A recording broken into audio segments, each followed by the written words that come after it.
React Native is a JavaScript framework. You can build iOS and Android apps that render natively.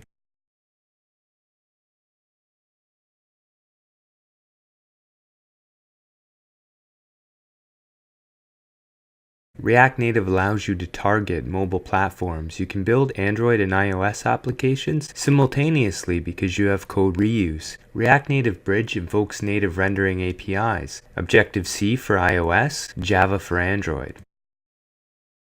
Markup is actually translated to native UI components, and apps have native performance, feel, and look.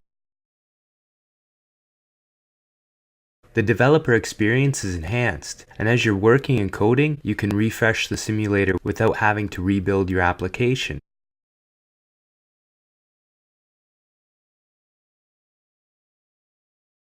You have strong debugging tools and error reporting. You can debug with Chrome and Safari developer tools. Use Sublime or whatever text editor you usually use to write JavaScript, and use that to write React Native code. You can reuse code and learn once. You can write code that can be used for Android and iOS apps. Less for teams to learn and know. Share knowledge more easily and quickly, and you can leverage your code investments.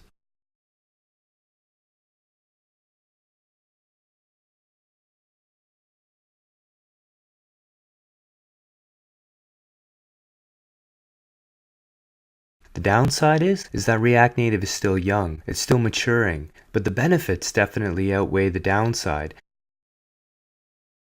So you can leverage your JavaScript knowledge, faster mobile development time, code sharing between Android and iOS apps, and you get that native experience working with React Native.